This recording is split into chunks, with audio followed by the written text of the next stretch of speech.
story we have been following throughout the past 2 days surrounds the superstar herself, Caitlin Clark, the WNBA star, the Indiana Fever star, Caitlin Clark. She's going to miss all the action on the court. Caitlin Clark gets hurt, and guess what?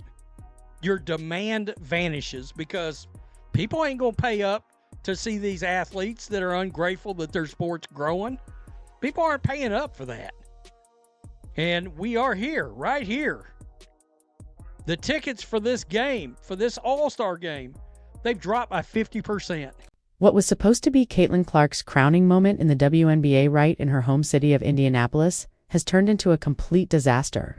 The city went all in, even plastering a massive 34-story Clark banner on the JW Marriott in anticipation of record-breaking crowds and major profits. Instead, the All-Star Game saw fan outrage, boycotts, and rows of empty seats. Now everyone is asking the same thing.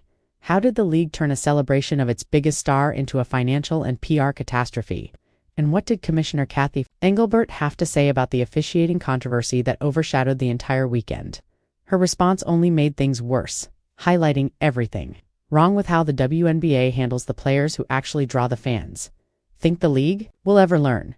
Drop your thoughts in the comments below. Let's talk. When you come to Indianapolis, look, this is what everybody's been talking about. This right here, Caitlin Clark, the banner right there on the JW Marriott. It is 34 stories banner, unbelievable. Is the largest banner ever on the JW Marriott. You may think about the bracket. Remember back in the NCAA tournament back in 2021? Yeah, it's bigger than that as well. 113,000 square feet.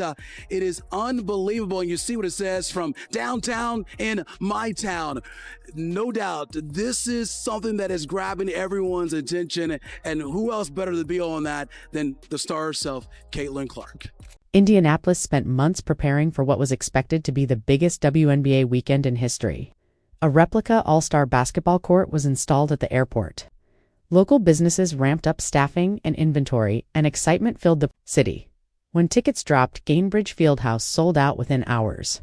According to TickPick, the average resale price soared to $262, with premium seats going for thousands. Even the cheapest ticket was $121, the highest starting price in WNBA All-Star Game history. Really unfortunate that Caitlin Clark missed it. The crowd would have been exploding. The crowd would have been exploding. The arena would have been exploding. Oh man, a big miss as far as the WNBA is concerned. Then came July 17th. The moment Caitlin Clark announced her groin injury on social media, everything changed. The ticket market began to crumble literally by the hour. What had been a $262 average resale price plummeted to just $64 within hours, a staggering 75% drop in value. Panic set in among ticket holders. The resale market went into freefall, with people who had bought tickets as investments now scrambling to sell at major losses. The entry price nosedived from $121 to around $65. And even at those slashed prices, buyers weren't exactly lining up. This wasn't a slow decline. It was a real-time financial collapse playing out across social media for all to see. From $121 all the way down to just $64 after news broke that Caitlin Clark won't be playing. These are people saying, I'm done. I don't want to watch. Caitlin Clark's not. I bought tickets solely to watch Caitlin Clark in the All-Star Game. I made accommodations solely to get to Indiana to watch Caitlin Clark in the All-Star Game. She is injured. I have no interest in that anymore. People are selling their tickets so much so they just want off of them. 121, okay. You want it for 100? Oh no, okay. I guess I gotta lower it to 80. Oh, you don't want to buy it for 80? Okay, I guess I'll lower it to 70. You don't want to buy it to 70? I guess I'll lower it to $64.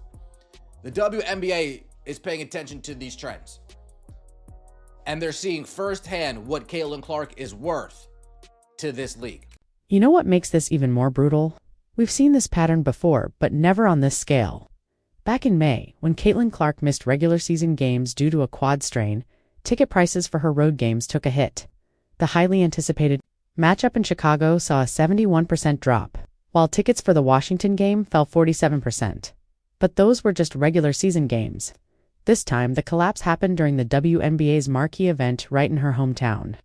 The All-Star Game crash wasn't just expected, it was unprecedented. The ticket prices. the demand fell off a cliff. And it's not just the on-court product that suffers without number 22, Caitlin Clark. The entire weekend's economic opportunities have felt the fallout. Gainbridge Fieldhouse was on track for its first sellout of the season. Think about that. For what was set to be the biggest basketball weekend in Indianapolis since the NBA All-Star Game, a venue that had consistently struggled to fill seats for fever games over the past 2 years was finally going to be packed. Then everything changed. Vendors who had invested thousands in merchandise for All-Star Weekend were staring down massive losses. Hotels and restaurants, expecting record-breaking crowds, were suddenly dealing with cancellations and empty tables. As the shock wore off, the financial ripple effect spread across downtown Indianapolis, turning a moment of triumph into a citywide setback.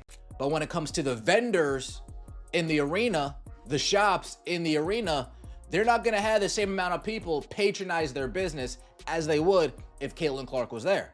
The surrounding restaurants, the surrounding areas, the surrounding attractions, they're not going to have the same number of people patronize their business as they would if Caitlin Clark was healthy. This wasn't just about one player missing a game. The fans were sending a clear and undeniable message about who truly drives interest in the WNBA when other star players get injured. Ticket prices don't collapse like this. The market was speaking loudly. Without Caitlin Clark, the All-Star Game just wasn't worth attending. That's a reality the league has been reluctant to admit, but the crash made it impossible to ignore.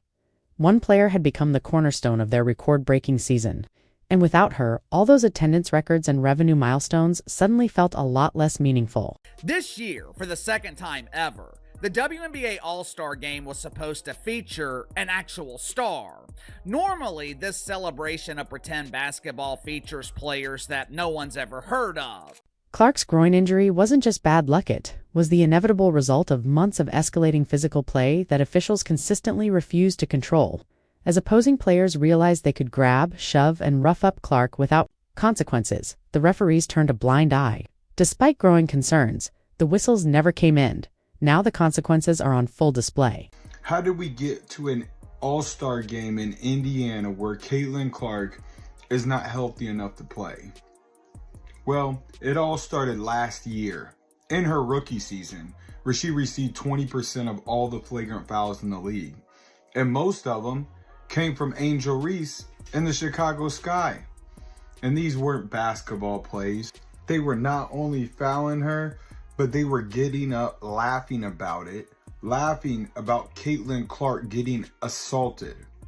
Any other work environment, people go to jail for what's going on.